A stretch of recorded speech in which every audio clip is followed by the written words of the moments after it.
Shout out to the sponsors of the podcast, MonarchToken.io, the complete crypto solution. Monarch Wallet is now available for Android, iOS, and desktop devices today.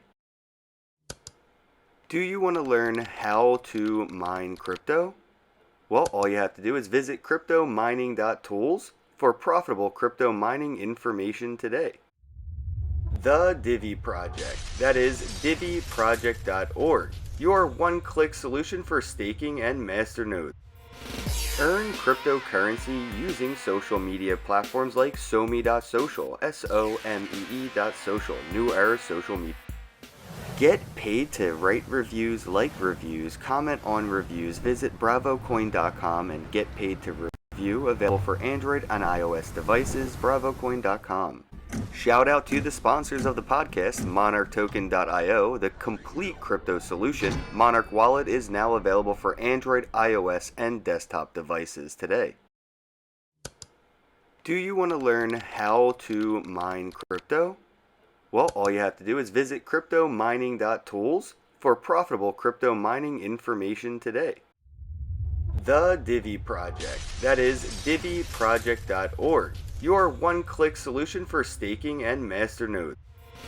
Earn cryptocurrency using social media platforms like SOME.social, SOMEE.social, New Era Social Media. Get paid to write reviews, like reviews, comment on reviews. Visit bravocoin.com and get paid to review, available for Android and iOS devices, bravocoin.com. Shout out to the sponsors of... Alright, and we're live. Hey, how goes it? Ken Bozak here to talk about Bitcoin and Bitcoin accessories. And today I'm with my bro, CypherRock from CypherRock.com. That's CYPHEROCK.com. How goes it, bro? Thanks for having me, Ken. It's been great. Yeah, I appreciate you scheduling to come on the podcast and talk about, private key security and management and stuff. It's when being your own bank is a topic of conversation, a lot of people don't realize they're the security guard that you usually see at a bank too. Right, absolutely. And yeah, I mean, like that's kind of the most fundamental. I mean, at least we believe that's kind of the most fundamental part on the user's end to actually take care of while while trying to interact with decentralized technologies. So yeah, It's what glad to be I here. think it's one of the biggest roadblocks of barriers to entry when it comes to comfortability. That's what I think holds a lot of people back from getting into a cryptocurrency economy is the management of their keys by being their own bank. They're afraid to lose their own money without a scapegoat to like point a finger at and blame that has insurance. Right, absolutely. I mean, it's going to be always like a trade-off between accessibility and security. And so we, through our startup CypherRock.com, we are trying to balance those two out for the end users, for them to actually have both of them at an optimal level, Yep. Yeah. And that at the same time. So scale. that's pretty much our mission right now. Yeah, that scale tips heavy in either direction when it comes to convenience and security. A lot of the times people think they're using, a secure wallet on their smartphone, but they don't realize that their smartphone is not secure. Therefore, the wallet is only as secure as the device that you're using it on. You know, Absolutely. I mean, it's an internet connected device. You can be hit with a malware attack, and you have your private key, which is basically all of your funds. And if it's get hacked by a malware or something, the funds are basically gone forever. I mean, there's no turning back. There's no fail-safe mechanism, basically, right? And right. so that's basically it's kind of a trade-off, but it's what we are trying to do, trying to reduce those risks for the end consumers. Yeah, a huge risk is people pairing wallets. I think that we need to get away from the concept of pairing wallets and having one wallet on multiple devices for convenience. Third-party keyboards are logging every character that you copy and paste or type. The mnemonic phrase is a very obvious, text algorithm. So you could set an API to specifically look for those characters that are specifically for private keys. So when you're typing in your private key to pair your Monarch wallet on a new device, that third-party keyboard or the default keyboard now know everything you typed in, and it has been data mined and sent back to a server somewhere. Absolutely, absolutely. I mean, like that's definitely a risk. In fact, it's being done in real time right now, and most of the people don't even realize this. Pretty much, I've known so many people getting hacked through keyloggers. It's just that those kind of situations, or those kind of they are just not there so much in the limelight that people realize, okay, so if I'm not affected right now, I'll never be. But that's Right. never the case, right? They assume that they are secure, but it's never upon them until they really get hacked. And so that's kind of our job to realize them, that what are the risks that are associated with having your private key on an internet connected device. And so that's fundamentally what we basically want to secure in the first place. And yeah, I mean, Well, absolutely right on your seed phrase part. I mean, it's kind of bizarre. It's been like 10 years now, but on one hand, like we have a secure hardware wallet which keeps your private key in a complete offline setting. But on the other hand, you are exposing the same set of private key through your 24-word mnemonic phrase on a piece of paper, right? And so that's completely like yeah. an imbalance of security on both ends. And it opens up to problems such as trust issues, like single point of failures, hacks, thefts, It environmental is a damage. I mean, huge what step if backwards technologically when you think of securing the backup phrase for this, digital currency, this cryptocurrency, this new world era economy on a piece of paper. It's like strapping a horse to a Ferrari body. I mean, you're so right, Ken, in that analogy. And that was kind of fundamentally, what we thought of too, like about like I'm one sorry. 1.5 years ago. Like it's completely broken in that respect. And so we were basically, we started off. I personally have been in the Bitcoin space since the last 4 or 5 years, but never really paid too much attention until 2017, right? And at that particular calendar year, I saw so many people just getting robbed of their hard-earned life savings just because they weren't able to manage their key properly. Yep. And on the other hand, like your seed phrase, it's kind of bizarre to see left completely open in that respect. And so while we were talking to users in 2017, we realized this needs to be fixed, if we want blockchain and decentralized technologies to go mainstream. Yep. And that is kind of the reason why we started with CypherRock in the first place, to basically solve the two fundamental problems with keeping your private keys in cold storage, that is your mnemonic phrase. The first is the loss problem. What if it gets lost, which is obviously one of the biggest problems that users have regarding the mnemonic phrase. And the second is obviously the theft problem. What if it gets stolen? So both of these risks were the kind of topmost priority for us to solve. And that is what we kind of solved with CypherRock X1.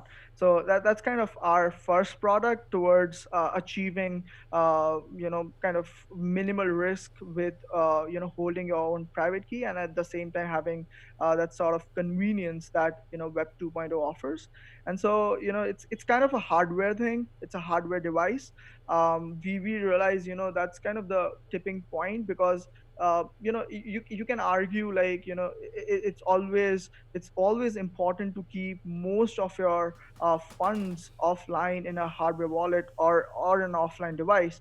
But for smaller amounts, people are always going to choose convenience. And so we thought that's not a big problem. What if, like even if you lose your mnemonic phrase for like $1, $2, that won't matter too much for the users. What really matters is their maximum of the funds should be completely secure. And so that was our first problem that we needed to solve. And to solve that, for keeping the mnemonic phrase, we kind of developed CypherArk X1. And so That's that it's physical very, device, right? yeah, it's a physical device. It's there on the website, people can check it out. I was checking it So out. how How exactly does it work though? Like, it encrypts the private key, right? Like almost like a BIP 138, right? Not really, Ken. So how that works is, instead of you writing down, so let's assume you are the user, you bought the product.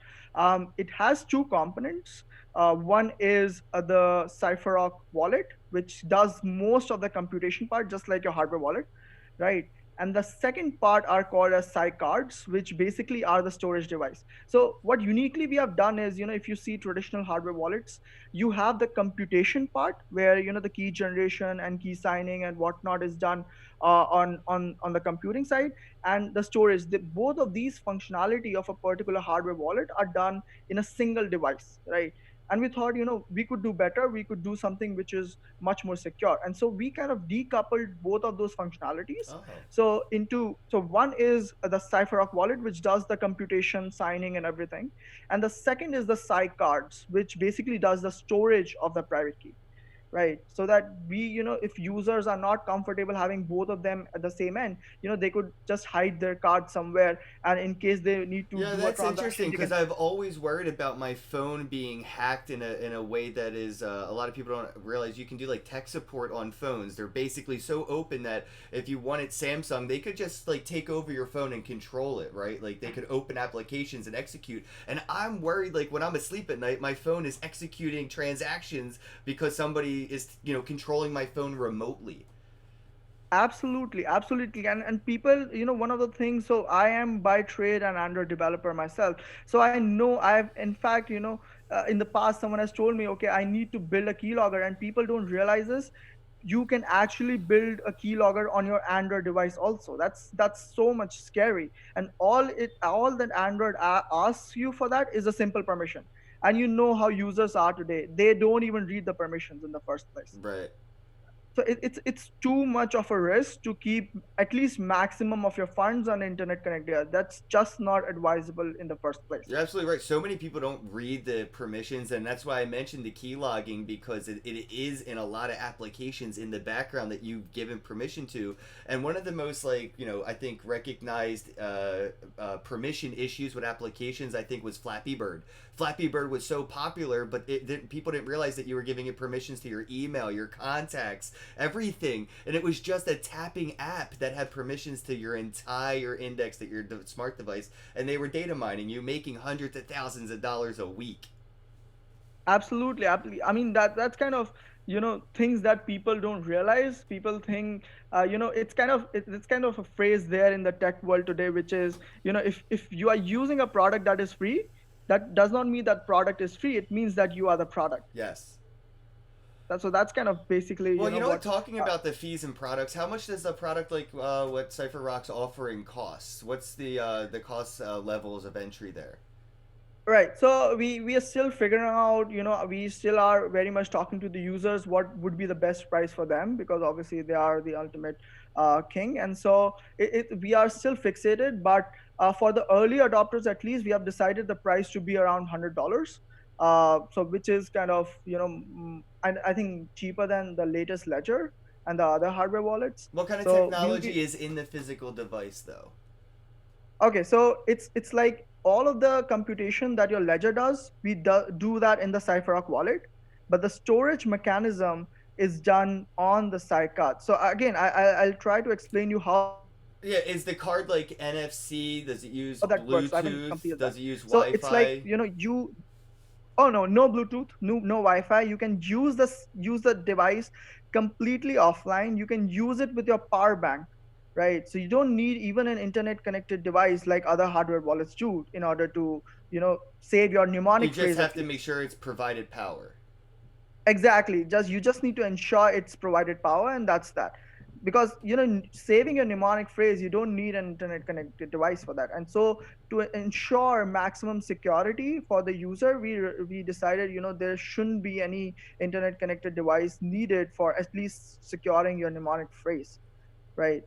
And so how that actually works is, so you buy the product, it comes with one CypherArk wallet, which does the computation part, and four cards, right? Which, it's done for the storage. Now, how that works out is you input your recovery phrase or your seed phrase into the CypherArk wallet using something called as Shami secret sharing. It's a cryptographic technology which is similar to like multisig, but instead of multisig, which is obviously very constrained to be used only for specific blockchains, Yep. Shami secret sharing is the technology you can use for securing any sensitive information in that same in same like Like the nuclear same launch combination. codes and shit. Like it Yeah, I works mean, for like pretty much any same sensitive data. combination. So it's like, if you want to save your mnemonic phrase, you can use Shami secret sharing to actually secure, two out of four combination. So what that means is, so you enter as a user, you enter your mnemonic phrase into the CypherArk wallet. It generates some secret which you transfer it out into the side cards. Right. So how that works out is you tap the card one by one onto the CypherArk wallet and transfer those secrets. That's it. Second thing, what you do is you optionality. It's an optional feature, which is you can set a password on those secrets as well. Now, what you do with those four cards is you distribute them into four, or you could distribute them into four different remote geographical locations. Now, here's the best part about this whole product. In case in the future, let's assume you had another wallet whose mnemonic phrase you were actually safeguarding with this device. Let's assume that was a hardware wallet, and by mistake it got lost or corrupted or whatever happened to it, and now you need to recover your funds back. So what you would do is you buy another hardware, right? You fetch any two out of these four cards. You don't need to fetch all of those four cards. You just need to fetch any two out of these four cards. You fetch them, you tap those two cards onto the wallet again, and you enter the password that you set initially. And then it will display your mnemonic phrase again.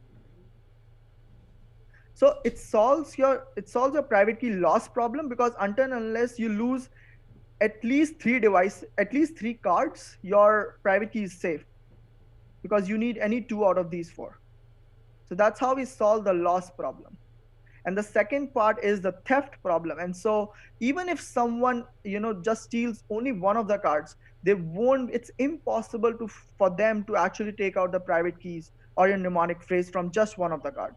They need at least two of the cards. That's the first criteria. And the second criteria is they also need to know the password. Without both of these variables, it's impossible for them to get the closest hands on your mnemonic phrases. That's how we kind of designed it in the first place. We wanted to have the topmost security on your mnemonic phrase. Are we over securitizing, which is could cause like issues because of the amount of security? Sometimes we see over security, right? It would be like having a moat, having alligators, and having a Sloman shield all to protect your house when you just need the Sloman shield.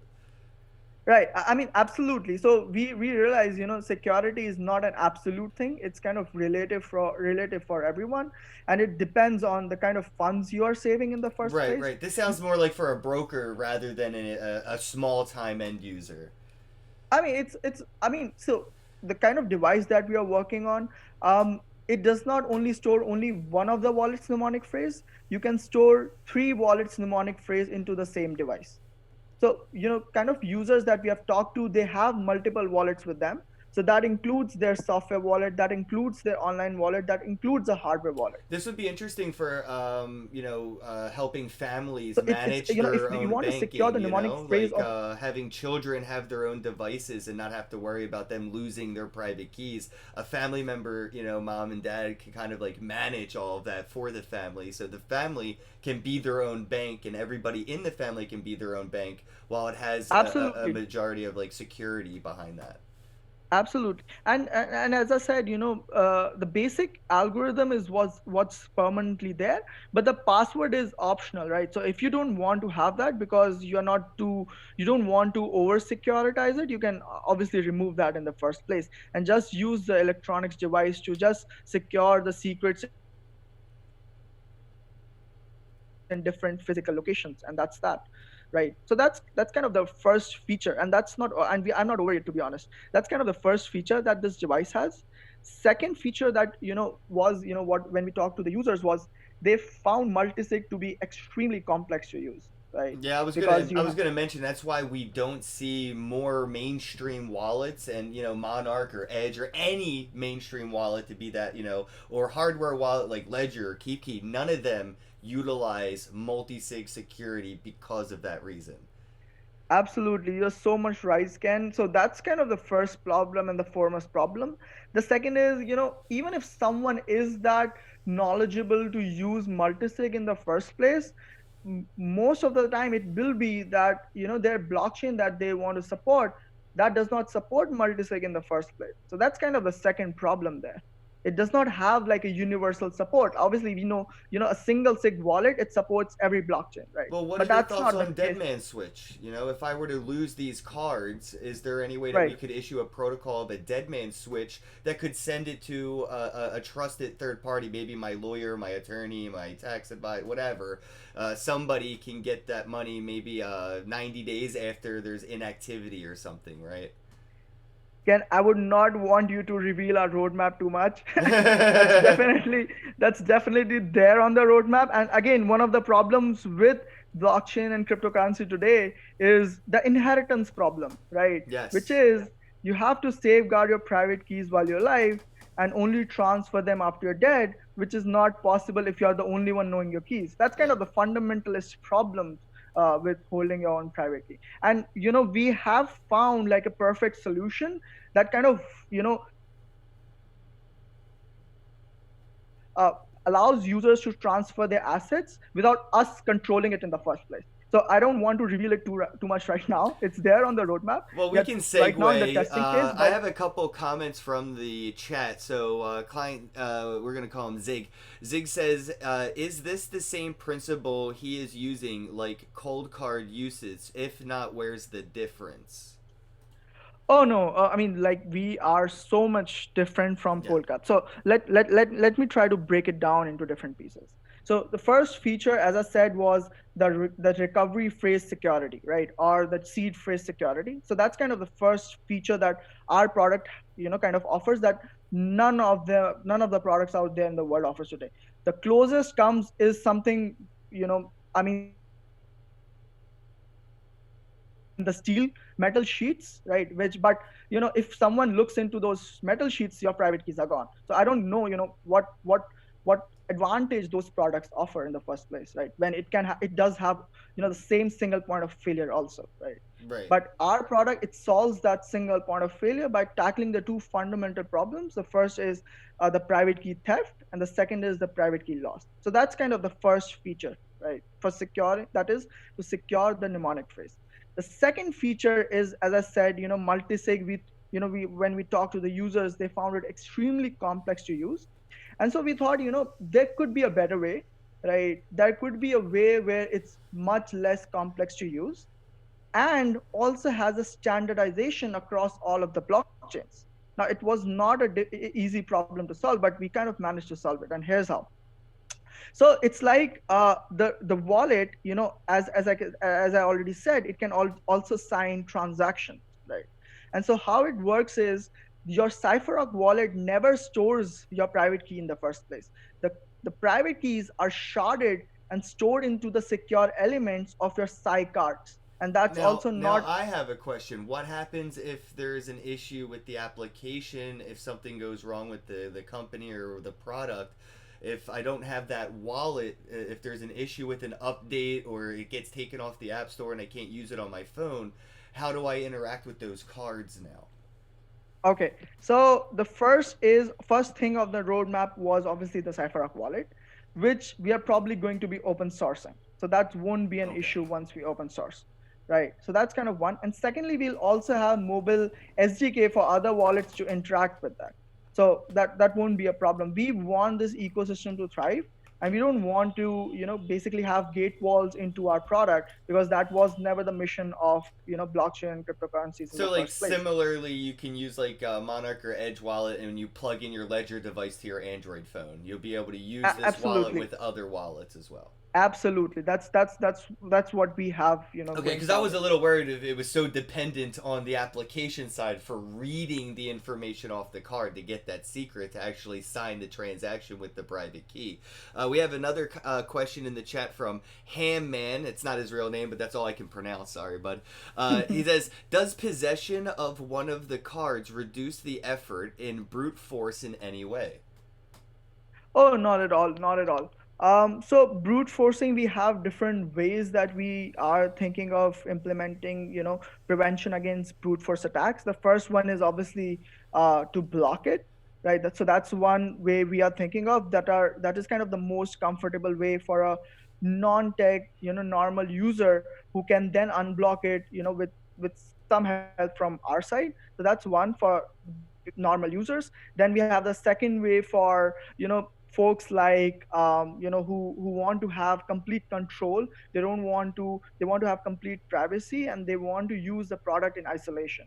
And so for people like them, we will have some brute forcing mechanism similar to how other wallets have today, which is something like a time exponential function, or something like, um, basically, so the thing here is, you have four cards, right? And so you need any two out of them to recover it, right? And so for them extreme secure, people who are concerned about security in the first place, they might not even have a password, right? Right. So that's completely an optionality for the end user, how they want to use this device. We are not trying to force anyone that, okay, this is the correct protocol Yeah, to well, use. people don't really. Yeah, there's lots of levels of security, and it's really optional at which level you are comfortable with the risk and reward ratio of that security. Sometimes you can split your keys up too much and something goes wrong, or otherwise you didn't split them up enough and something still went wrong. It really is a vulnerability at some level of it. Nothing is perfect, obviously. And I was curious, you had the background in Android development. We were talking earlier about key logging and kind of like data sniffing. Is there a way to like for anybody to have an application that can like sniff the information being transmitted from the application to the card? Like if it's NFC, is there any way to like data mine NFC information where like if I have an application in the background and I accidentally gave it permission to read my NFC, is there a way that that could be cataloging my secrets as I tap my card? Oh, absolutely not. I mean, that's not the case here. First of all, the wallets inside the cards, or the different shares of private keys that you have inside the card, that will be completely sandboxed. So it does not mean that if one of the wallets you use, or one of the mnemonic phrase that you store of your, smartphone wallet, that it's impossible for them to access the mnemonic phrase of maybe the hardware wallet that you are the mnemonic phrase of the hardware wallet that you're storing in the same card. Oh, So so there's a it's complete encrypted on the way. isolation. Yeah, so it's encrypted on the way from the application to the actual wallet, and then when it reaches the wallet, it can decrypt that information. Absolutely, absolutely. It's completely end-to-end encrypted, and so it's impossible for any other application to interact with the cards if the permissions are not given at all. All right, so Vipul has a question. I cannot pronounce these names, man. Yeah, no, actually, he just had a comment. I'm sorry. He says, I think the cold card stores the master private key on the device itself. Yeah, not sure if that's secure from physical attacks, which it's not. So it could be physically attacked, and that's a problem with a lot of hardware wallets that I have. Is the hardware wallets like the ledgers or the keep keys? If you were to be in a coma or locked up, or your physical device gets stolen and you didn't realize it, they could just wait out the firmware updates and brute force the actual physical device and get into it that way as well. So people sleep safe at night thinking they have a safety deposit box in the bank with their hardware wallet in it. If somebody were to rob the bank and get your hardware wallet, there's a chance that you didn't update the firmware and there's a vulnerability for that physical attack. Absolutely, absolutely can. And if you try to compare our device with other hardware wallets, you basically cannot have a physical attack in the first place because your private keys are never stored in a single place ever, like never, right? And that was kind of our motive to go forward with this secure design also in the first place. So where do you see, I guess, like the perfect like niche end use for this? You know, like I mentioned earlier, I kind of saw this for like brokers or fund managers, things to that effect. People that are handling money for a lot of people. I'm sure you see this for the individuals as well, for people like me and you. I'm curious though, like where's your demo market where you would sort of like pitch the marketing and sort of like funnel the traffic that way first? Right. So we have been, talking with users, I mean, every month to try to figure out, who are the right, kind of user who is interested in this. And we found out, anyone who's having at least $1,000 in crypto, they were just willing to buy that in the first place. Like they just wanted it right now. Even if we don't support other cryptos right now, they just wanted it for Bitcoin itself, right? And so anyone having at least $1,000 was right off our customer base. And And that's you probably I mean, long you term are obviously so holders, right? Like experienced in this the space. strong hands. That's why they want to get this. This isn't for people that are Exactly. using it to trade daily or spend it daily. This is for secure long term holding. So here's our thesis, Ken, in this. Like long term, we see, everyone, if this goes mainstream, which we obviously believe it will, users will have two kinds of accounts, just like they have their normal fiat accounts today. Yep. One for daily spending, and the other for maximum storage. And we want to basically develop that device that they use for maximum storage of their funds. So we are not, obviously it's kind of, we are going focused right now because of the nascency this industry has right now, but eventually it's going to be everyone who uses cryptocurrencies for storing maximum of their funds. That's kind of what we believe. Yeah, no, I'm with you on in some level that even if it's state issued or to whatever effect, the world will be using cryptocurrencies and there will be a need. Unfortunately, there will be custodial third party options that offer a lot of, bullshit, but we see the same bullshit being offered with the banks today, and they're not really rewarding the individuals for their participation. If you go to the bank to get a loan for, Cipher Rock, they're gonna, give you that loan with my money, and they're gonna charge me to give it to you and charge you for them giving it to you. So, like, where's the community in that? And I feel like with a lot of this moving that way, we're probably going to see, businesses want this level of security. When we try to get a mom and pop shop to accept Bitcoin, and we go through the security of their assets, it's sort of a deterrent now. Where they liked having that, armored truck pick up the cash every week, so they weren't sitting on it. Absolutely, absolutely. So yeah, I mean, like it's going to be used. I mean, like eventually everyone will need it, like whether they like it or not. And obviously, we are trying to position this as kind of a middle ground solution, which is more secure than a single sig wallet, but much more ease of use than a multi-sig wallet. It's kind of like a middle ground solution between both of them. Well, I mean, there are no real multi-sig wallets out there. It's kind of disappointing at some level for me at the because I would love to have that level of security. And again, nobody utilizes the dead man switch technology, which I feel like is really underutilized for the amount of security it could provide, at least for peace and ease of mind. Like Right, if I do for any right, reason have absence of good health and I pass away or get hit by a bus, some random act of God takes place, I would like to make sure that my assets aren't just lost on the blockchain and that my loved ones, maybe with that technology can get that in some way. And right now, I don't know anybody that has their crypto will in place. Not in a safe way. I mean, they might have like right. a Absolutely. lawyer. They might have a lawyer holding on to their private keys on a piece of paper, but that is not how you should be doing your Bitcoin will. It's kind of the state right now, and to be honest, that was one of the motivation factor for us to start. I mean, like we so badly wanted to solve this fundamental problems like these, that it's almost ridiculous to think, with problems like these, blockchain gaining the kind of mass adoption that we need it to be. And so we thought, these fundamentals problems on the users end need to get solved first before we can even think of developing other blockchains in the first place. Yeah, we're not So ready for mass adoption because we don't have the means of products and tools and protocols in place to replace those of the legacy system, especially when we're saying be your own bank. Well, how when there right. aren't like protocols being implemented that are the bank security guard, the bank teller, the bank manager, all these things that are involved with being your own bank, though haven't been established yet. So, mainstream will come when we build it. When you build it, they will come. Well, that's what's being done right now with what CypherRock's doing. Absolutely, absolutely. That's kind of our end game where it kind of gets, it's kind of already seen that the information age was where the information got separated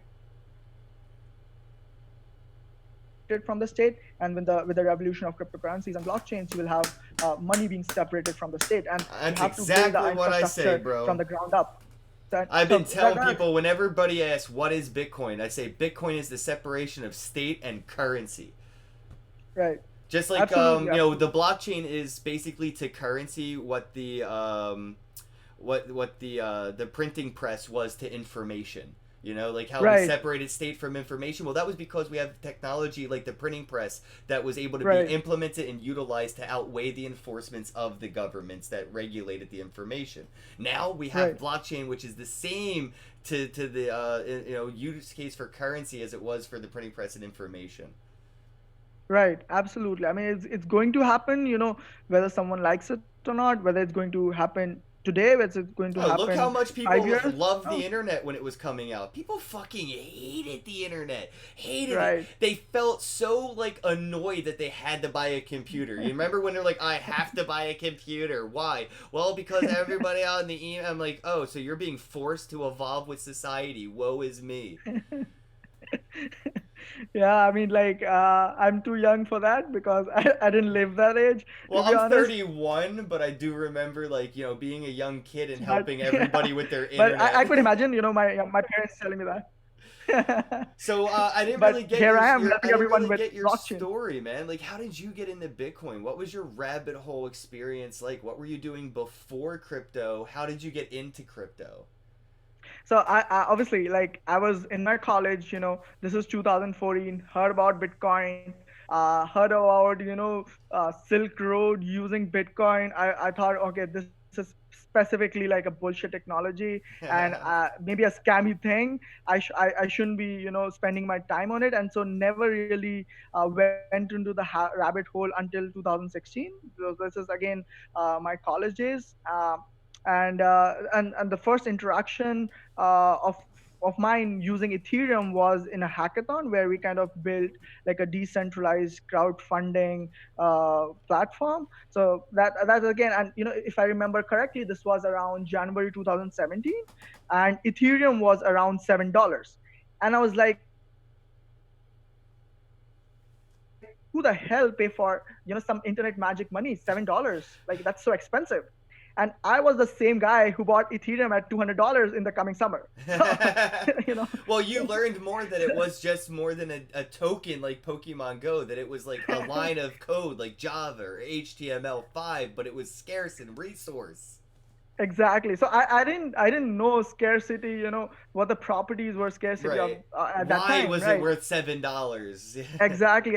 I mean, and that was stupid of me, but that's how life is, to be Well, I mean, honest. pet rocks were, getting sold for $20, $50, and they were just a rock with googly eyes. So sometimes things have value for practically no reason, and other times they have value for good reason, and it's hard to decipher the two until you do your own research. And unfortunately, when it comes to this technology and this type of an economy, it can take a long time to kind of wake up to what you're looking at and understand what you've been reading into, because you could read a couple books about Bitcoin and it's still going to go over your head until it all clicks. You can relate it to something and then realize what you have learned, because you're not. I feel like people think they're learning as they learn, and I think it's like a process. It's pending. All the information that you've consumed in 1 year of crypto, it's pending, and then it will be Right. processed and uploaded to your memory when it's done being processed.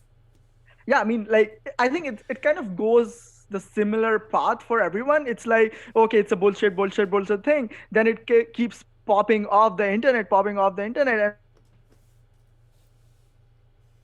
and once someone decides to go into the rabbit hole, there's kind of a one day where they realize, oh shit, the aha moment for everyone. And so Yeah, I that's mean, kind of everybody what thought the I've heard. internet Like was everyone has just that aha moment.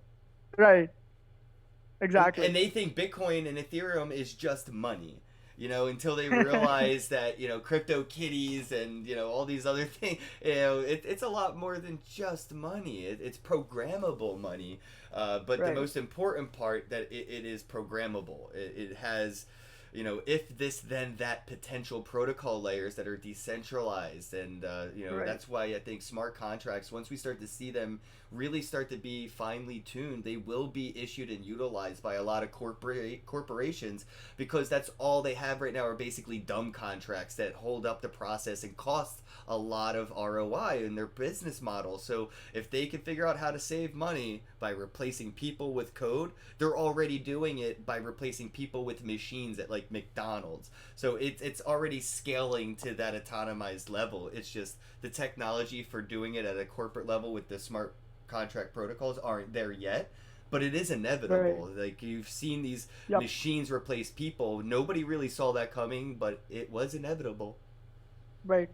Absolutely. I mean, like, things like these are so inevitable that people kind of judge things on, a shorter term timeline, but it's more like a long term timeline. And when it gets implemented at that point of time, we'll see the major influx of folks, who were kind of non technical, who were not early adopters, really adopting the technology at scale. Facts, man. So like, what's it like in your circle? Where do you live? Is it like, is crypto pretty popular? Do you have a meetup or anything? Just wondering like where you're at and what the environment's like for the sentiment of crypto. So we obviously are based out of India.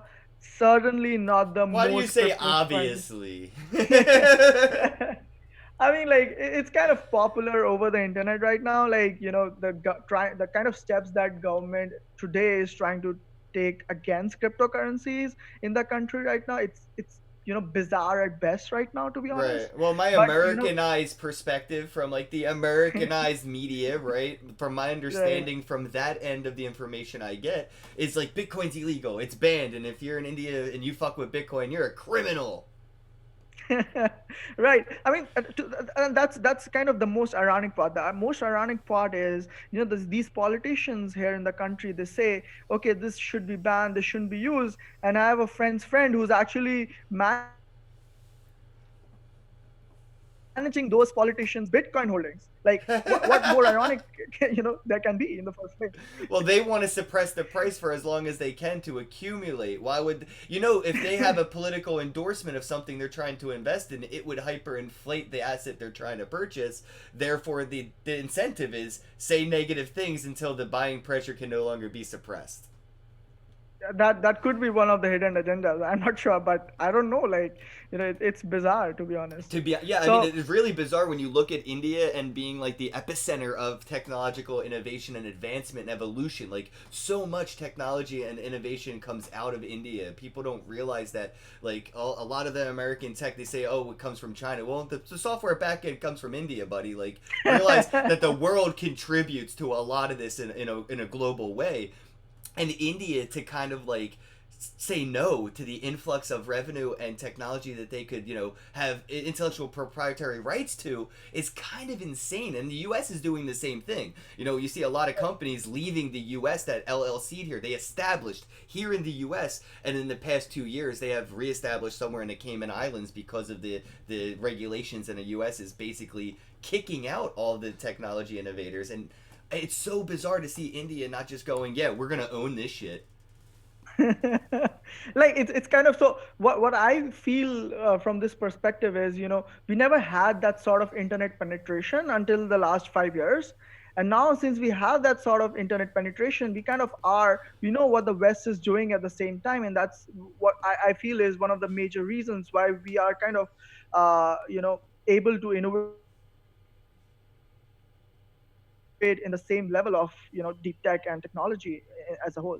It's definitely going to be a setback, a whole setback, because there's not just like a universal, like, linguistics language barrier in India where a lot of people code in English. A lot of the Right, comments in code are all in English, but it's also right. now in like other languages outside of what they're used to. It's now in Solidity and other programming languages. That's another barrier of entry that could set back the nation, multiple years just to catch up in that, educational process of how to speak that language of Solidity or whatever programmable language pops up.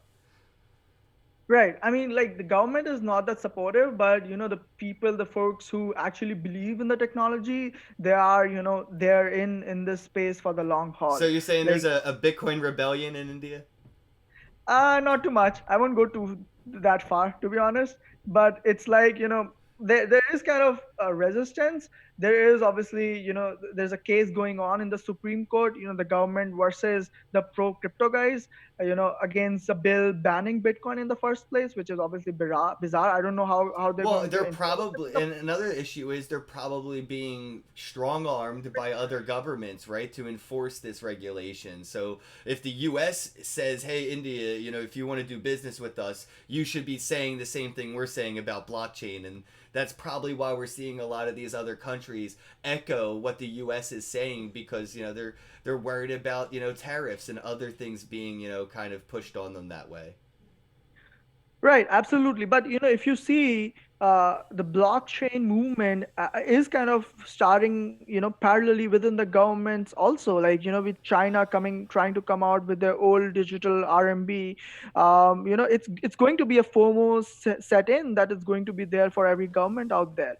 And UK also, the last I heard, they are also trying to implement something along the similar lines. So I think this is going to be like a FOMO thing again for the Yep. governments too, right? And it's just not going to be like a consumer driven thing, because economy as a whole, it affects countries, right? And they don't want to miss out if the other country is trying to do something which is changing, something which is much more efficient Yep. in the whole And working. we can relate that back to the internet. The internet wasn't developed or even mainstreamed by the consumers. It was done by the government, by the militaries, and the Right. same thing will probably be done with blockchain technology. It will be mainstreamed by the government for military use. Right. You never know. But yeah, I mean, like it's going to be there, it's going to be inevitable. It's just a question of when, right? Facts, big facts, man. So you said you couldn't reveal too much about your roadmap, but I do want to ask about 2020 and the roadmap that you have for the new year coming. Yeah, so obviously, we'll have the pre-orders starting pretty soon. For $100, I would encourage, encourage And that's for everyone four to, cards, right?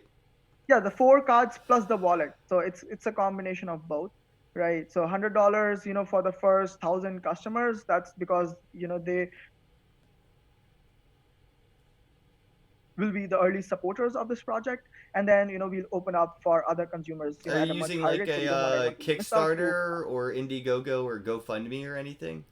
Not currently, but we'll probably will in the future. Right now, we just want to interact directly with the users who get their problems correct, and then basically give them a big fat discount for our early supporters, Do you have right? prototypes and stuff like that already available? Is there physical developed, devices, or are they still in Right. I production? don't have it right now, but I'll definitely send you a video by the next week.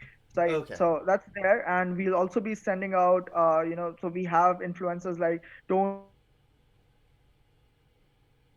Toneways, Luke Dash Jr., Jameson Laws.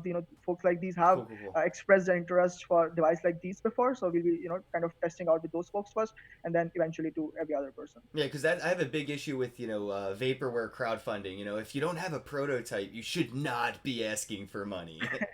Right. I mean, like that's kind of there. I don't know. That's, I think, basically 99% of crypto, like at least the ICO boom. So we didn't want to go that route. We wanted to develop the product first and then ask users for their money, because it's just You it's didn't just create your own ridiculous. currency or anything like that either, though. So No currency or at all. Like, it's simple product. You can buy with a fiat right now. Eventually, you will be able to buy with a crypto too. But that's an eventual step in our roadmap, right? But you can buy with fiat right now. well, my Shark Tank investor hat's on, and I'm curious: are you interested, or is it a potential to license out the technology to other wallets so they could utilize it somewhere?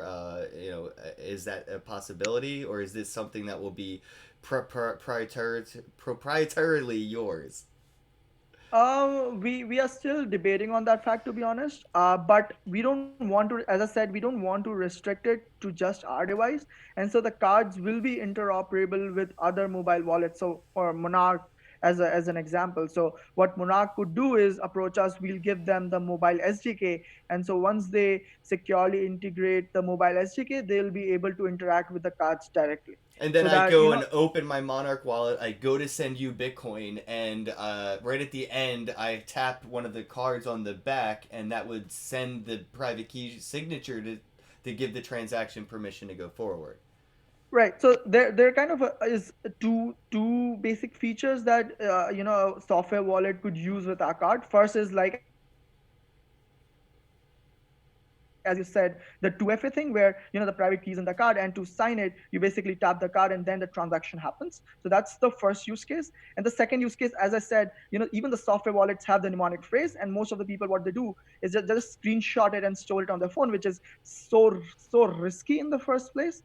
And so we didn't want to have that. And so the cards as a fork can be used for securing the mnemonic phrase for the software wallets also directly. So how that uses, so your mnemonic is there on the Monarch wallet, let's say. And so if Monarch has integrated CypherOx mobile SDK, and so how that will work out is you just had to tap the four cards, and if you want to protect it with the password, you can do that. If not, that's also okay. So And you then made it a you made a safe way to streamline pairing, so I can stop being scared about exactly. pairing.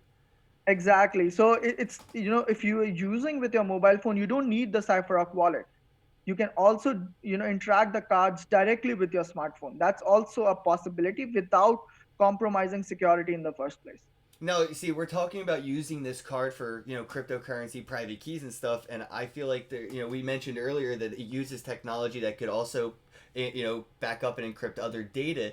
Do you think that this could be a device that people could use for like their one key? There's those app managers that manage all your passwords for social media and your exchanges. This could also be used as a forms of backing up just a simple password that you created for an exchange, right? Absolutely, absolutely can. This is again, even exchanges face this inheritance problem. Like, because they don't some because the loved ones don't know, okay, those assets are there on the exchange. They never approach the exchange, and exchange also never knows, okay, this guy has died. And so even the passwords you will be able to back up using these cards. So we are not just tackling a single problem. We are basically trying to create a storage mechanism for any sensitive information that you possibly want to secure, both for short-term purpose as well as if you want to have the inheritance of those digital assets eventually. Yeah, and this is going to be important moving forward, where a lot of these in-game items are being tokenized as assets, and my mom brings it up every once in a while. If you had your Pokemon cards from when you were a kid, I'm like, yeah, I know, mom. Like, I wish I saved them too, and like so, parents are going to have to keep on top of their gaming children, because one day those in-game assets may be worth something, and it's going to be worth securing much better than keeping it on a MetaMask wallet. Right, absolutely. I mean, and it's completely not just limited to your in-game, collectibles, but if we project this as tokenization of even your real world assets, like Right. people are working on tokenizing things like real estate, Yeah, things the like deed to stocks your and other. house, the papers to Exactly, your car, your health insurance, your identification. exactly. Exactly. So when those get tokenized, you will have eventually a private key to those tokenized assets, and that's where CypherOc, X1 will be used again for securing those private keys. equity or any other physical asset that is kind of tokenized. You know, it's interesting. We brought up reading books earlier and how people it will go over their head. There's a book I would like you to read. I actually think that it would hit you pretty well right in the head, man, and you might have something to grab from it. But it's called The Unified Wallet. It's by Okay. Kyle Kemper. There's an ebook. It's a physical book on Amazon. I think it's only a couple bucks, but it's a short, really good book about the concept that we were just talking about the unified wallet where everything is tokenized and the issues at hand are the private key managements of these assets. Where if you have to be responsible for your private key for your identification, the deed to your house, the title to your car, people Right. are going to be turned off by the level of self security that they have to be, evolved in. And we need those levels to be there before we can have that mainstream adoption occur. Absolutely, absolutely. I mean, like we see this as a key infrastructural component into the whole tokenization movement, of the whole decentralized movement, and that's basically our mission to have the mass adoption of them.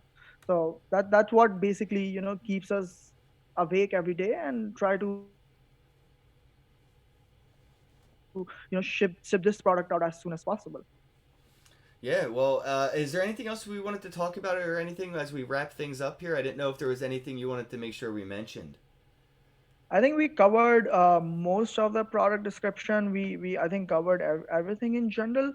What I would definitely, I do, again, as I said, I won't want to reveal too much of our roadmap. But again, there is something that we might even work on, which is direct integration of interest, also just like Monarch has. So that is also along the roadmap that we want to have. Why just keep your assets lying in a cold storage? Why not have interest on them too? Right. So that also is a fascinating, Mm-hmm. I mean, a feature that we want to have the users to have when they buy the product. That is also along the roadmap, and I think we covered like most of the features that we'll be having. And then like if everyone wants to reach out, just they can ping me, or they can just visit the website and sign up for the early access to the waitlist. Yeah, all right, guys. Well, you heard it here. Check it out. Cypher Rock. It's CYPHEROCK.com. Let me know what your thoughts are of the private key security management that the device offers in the comments below. The conversation's in your hands, bros. And as always, have a day.